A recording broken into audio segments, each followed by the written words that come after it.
Of unleavened bread, when the Passover lamb is sacrificed, his disciples said to him, "Where do you want us to go and make the preparations for you to eat the Passover?" So he sent two of his disciples, saying to them, "Go into the city, and a man carrying a jar of water will meet you. Follow him, and wherever he enters, say to the owner of the house, 'The teacher asks, where is my guest room where I may eat the Passover with my disciples?' He will show you a large room upstairs, furnished and ready. Make preparations for us there." So the disciples set out and went to the city and found everything as he told them, and they prepared the Passover meal. When it was evening, he came with the 12, and when they had taken their place and were eating, Jesus said, "Truly I tell you, one of you will betray me, one who is eating with me." They began to be distressed and to say to him after another, "Surely not I." He said to them, "It is one of the 12, one who is dipping bread into the bowl with me. For the Son of Man goes as it is written of him, but woe to that one by whom the Son of Man is betrayed. It would have been better for that one not to have been born." While they were eating, he took a loaf of bread, and after blessing it, he broke it, gave it to them, and said, "Take, this is my body." Then he took a cup, and after giving thanks, he gave it to them, and all of them drank from it. He said to them, "This is my blood of the covenant, which is poured out for many. Truly I tell you, I will never again drink of the fruit of the vine until that day when I drink it new in the kingdom of God." When they had sung the hymn, they went out to the Mount of Olives, and Jesus said to them, "You will all fall away, for it is written, 'I will strike the shepherd, and the sheep will be scattered.' But after I am raised up, I will go before you to Galilee." Peter said to him, "Even though all fall away, I will not." Jesus said to him, "Truly I tell you, this day, this very night, before the cock crows twice, you will deny me 3 times." But he said to him vehemently, "Even though I must die with you, I will not deny you." And all of them said the same.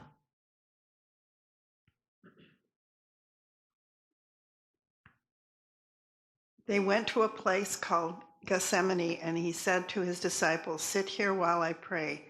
He took with him Peter, James, and John, and began to be distressed and agitated. And he said to them, "My soul is deeply grieved, even to death. Remain here and keep awake." And going a little further, he threw himself on the ground and prayed that if it were possible, the hour might pass from him. He said, "Abba, Father, for you all things are possible. Remove this cup from me, yet not what I want, but what you want." He came and found them sleeping, and he said to Peter, "Simon, are you asleep? Could you not keep awake 1 hour? Keep awake and pray that you may not come into the time of trial. The spirit indeed is willing, but the flesh is weak." And again he went away and prayed, saying the same words. And once more he came and found them sleeping, for their eyes were very heavy, and they did not know what to say to him. He came a third time and said to them, "Are you still sleeping and taking your rest? Enough! The hour has come. The Son of Man is betrayed into the hands of sinners. Get up, let us go. Let us be going. Look, my betrayer at hand." Immediately while he was still speaking, Judas, one of the 12, arrived, and with him there was a crowd with swords and clubs from the chief priests, the scribes, and the elders. Now the betrayer has given them a sign, saying, "The one I will kiss is the man. Arrest him and lead him away under guard." And so when he came, he went up to him at once and said, "Rabbi," and kissed him. And then they laid hands on him and arrested him. But one of those who stood near drew his sword and struck the slave of the high priest, cutting off his ear. Then Jesus said to them, "Have you come out with swords and clubs to arrest me as though I were a rebel? Day after day I was with you in the temple teaching you, and you did not arrest me. But let the scriptures be fulfilled." All of them deserted him and fled. A certain young man was following, wearing nothing but a linen cloth, They caught hold of him, but he left the linen cloth and ran off naked. They took Jesus to the high priest, and all the chief priests and the elders and the scribes were assembled. Peter had followed him at a distance, right into the courtyard of the high priest, and he was sitting with the guards, warming himself at the fire. Now the chief priests and the whole council were looking for testimony against Jesus to put him to death, but they found none. For many gave false testimony against him, and their testimony did not agree. Some stood up and gave false testimony against him, saying, "We heard him say, 'I will destroy this temple that is made with hands, and in 3 days I will build another, not made with hands.' But even on this point, their testimony did not agree. Then the high priest stood up before them and asked Jesus, 'Have you no answer? What is it that they testify against you?' But he was silent and did not answer. And again the high priest asked him, 'Are you the Messiah, the Son of the Blessed One?' And Jesus said, 'I am, and I will see the Son of Man seated on the right hand of the power and the coming with the clouds of heaven.'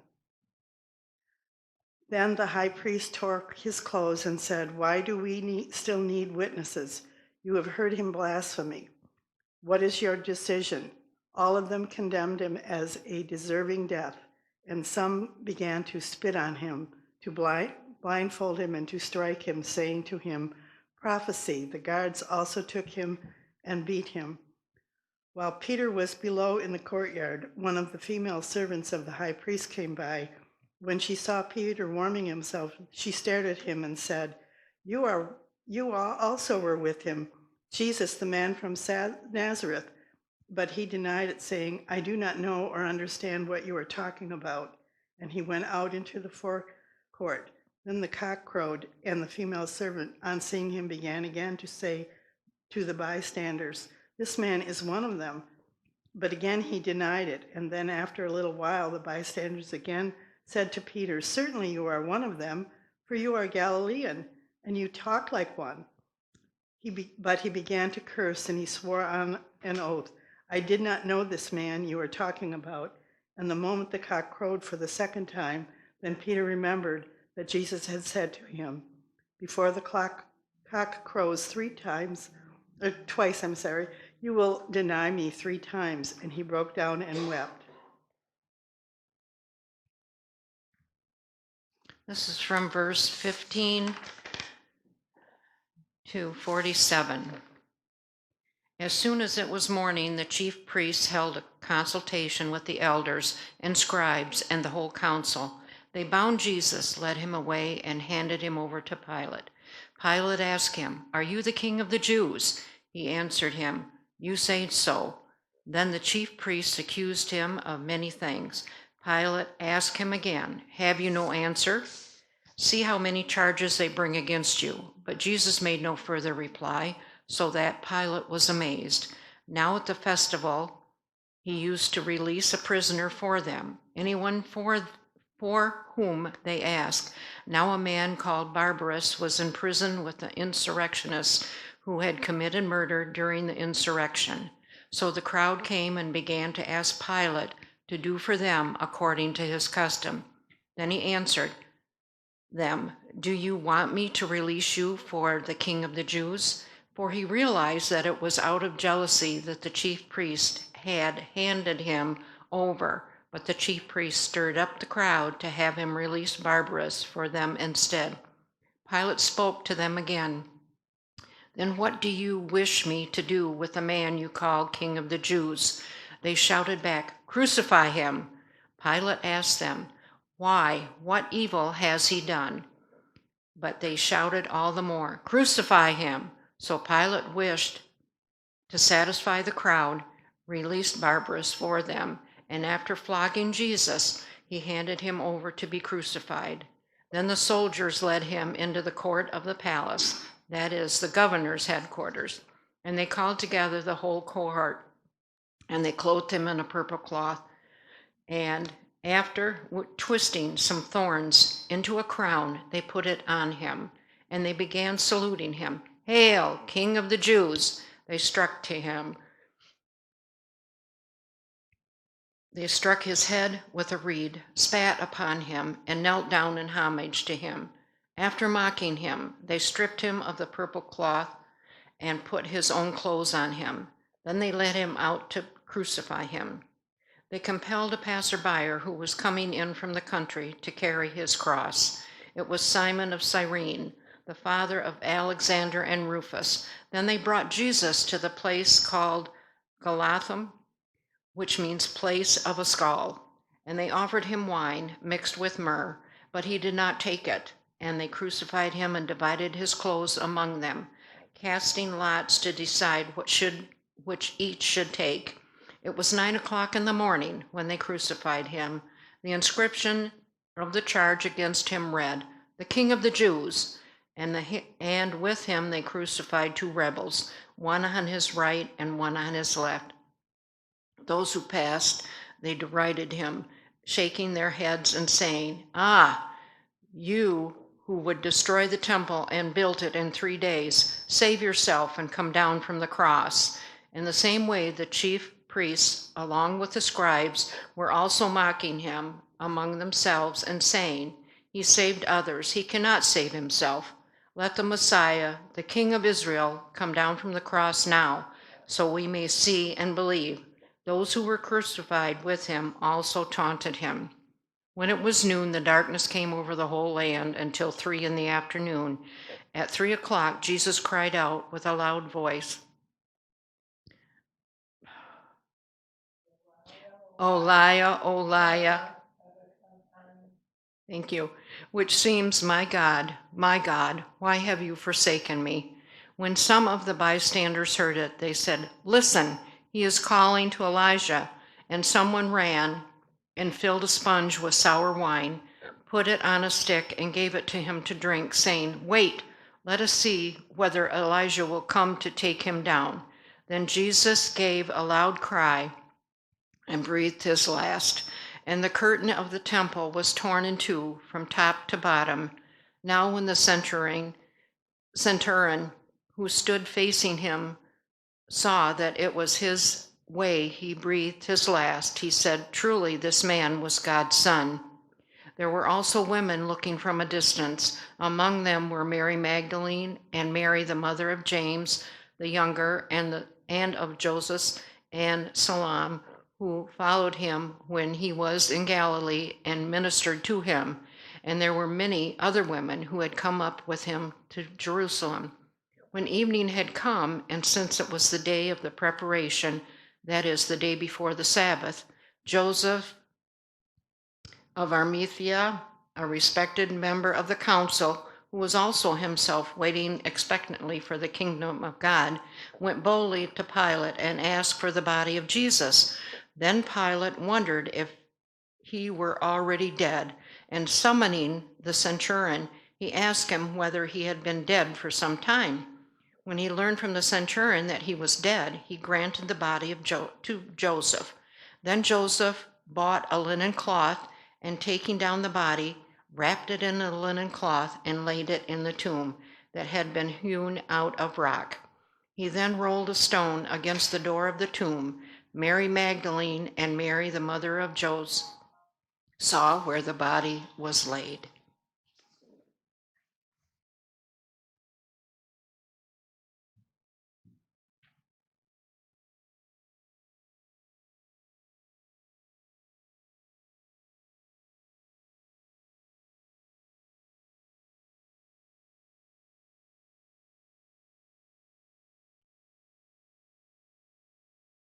Thank you, my readers. You did a great job, didn't they? That was a long text. And I certainly was not going to get through that.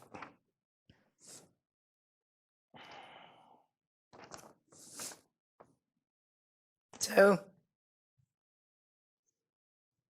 we're going to start the message by playing a little game today. And because you're all so sprawled out, somebody's going to have to do some moving. All right. So, you know the game called Gossip? You're going to know it after today.